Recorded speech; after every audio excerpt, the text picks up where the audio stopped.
Hello Internet, my name's Ori, and this is my submission for the third edition of Agmashwa's Cursed Conlang Circus. Enjoy!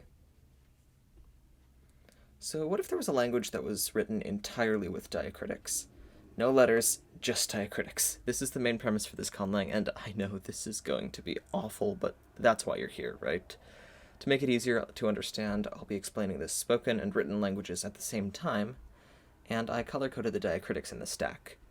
Of the marks used, umlauts are section dividers, the cedilla marks the bottom of the stack, and acutes are completely ignored, but they're used to mark the center point of the stack, which is very important to reading it.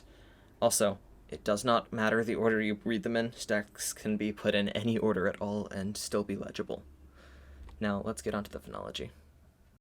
The language's consonants are ma, na, nya, nga, ba, da, kya, ga, fa, sa, hya, cha, wa, ra, ya, la. The language's vowels are I, U, U, E, O, A, A.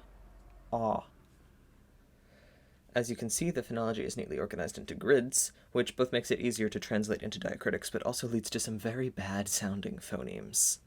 Syllables can either be CV, VC, or just V, but not CVC. And words are 1 or 2 syllables long. Any syllables. There are no rules about what sounds can or can't come after each other. This is going to make the spoken language awful sounding.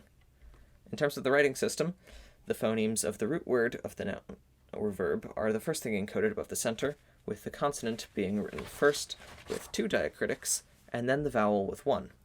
And the order of the consonant characters determines whether the syllable is open or closed. Oh, sorry, consonants are actually marked like this. This is a cursed conlang, remember? It can't be that easy. If there is no consonant, an inverted brev is used to mark it. Let's start by translating the name of the language, which means extremely painful language. The root noun is language, Sanå, so mark the syllables sa and na, like this. Above the root syllables, there's an umlaut, and then either a circumflex or a tilde to indicate if the root represents a noun or a verb. You can also indicate a preposition here. You must mark the stack's position in the sentence here, using 1 mark. Keep this number system in mind, it will also be used to mark adjectives later. Nouns decline for gender and case. There are 4 genders: toast, sandwich, salad, and soup. Note that people are classified as soup. The word hot dog has its own gender, although many argue it is simply an irregular sandwich noun. Nouns also have 4 cases: the nominative case, accusative case, genitive case, and a brief case, which is where adjectives are stored. Depending on whether a noun is left-handed or right-handed, the brief case may come before or after the noun. There is no rule for this, it must be memorized. Case and gender are indicated with a prefix. For a nominative salad, it is ru. Nouns also take an honorific, indicating size relative to a sewing machine, luminosity, and sexual reproduction. Here's the table for that. That gives us the name of the language, Sanåpăoj-må. Sanåpăoj-må heavily utilizes verb alignment. D&D alignment, that is. In fact, it is the only way verbs conjugate. Like nouns, this is indicated with a prefix.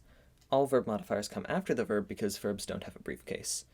Verb alignment is marked in the same spot nouns mark their grammatical parts, which is the top of the stack. To negate a verb, use the adverb e, which is not marked with other modifiers, but instead with an overing at the top of the stack. Side note, literally until like 2/3 into the development of this language, I thought overings were called angstroms. Whoops. Under the center point is where modifiers, adjectives, adverbs, are indicated. You first mark how many modifiers are in a given phrase, using the counting system shown above, then add each modifier's syllables, which below the center are read in the opposite direction, and indicate what position the modifier holds in the spoken sentence. It does not have to be the same order. Then separate with an umlaut. At the end of this, mark a string of probably 2 or 3 marks, although it can be arbitrarily long to indicate what sentence the stack is part of. This is how you can mix stacks up between sentences and still make out the meaning. At the very bottom of the stack is a cedilla. Add in as many properly spaced acutes as you want, and that gives us the full written translation of the name of this language. This thing.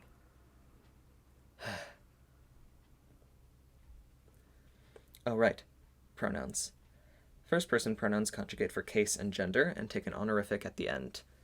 Second-person pronouns are just first-person pronouns with the suffix o. You can create third-person pronouns by declining an empty noun. You can create the copula verb by doing this for verbs, which is usually just true neutral. Word order in the spoken language is basically free. The particles ye and e fully reverse the order of the text in the section between them and are completely unmarked in the writing system. The language has about 140 root words, which are being shown on screen now.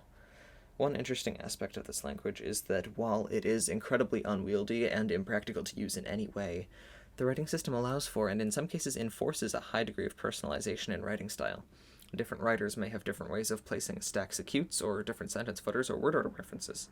And the extreme redundancy of word order and many different ways of saying the same thing also makes Sanåpăoj-må a very effective language for secret encoded messages.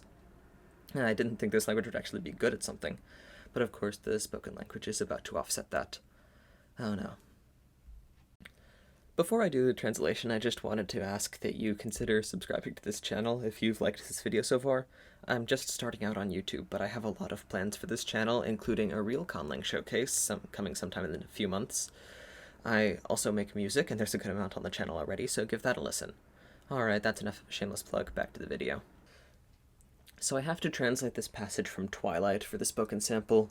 The diacritic stacks will be on the left, the spoken language in the top right, transcription below that, and the actual passage will be at the bottom. Alright, let's do this. Sanåpăoj-må Yangashabasha li atnietbalg niarachwa sheishme. Yangashetushari kursu niarach sulwa ngepotionaloma. Yabntiu anoseyaloti I naknuba aniakpotiom. Yangashe irichichnoba itor amashniol irisaranoba. Oh, my throat. Alright, that was the video. I hope you enjoyed this awful language that I threw together in less than a month and somehow got out before the deadline. This is my first real YouTube video, and I think I might have chosen the least efficient possible way to make it.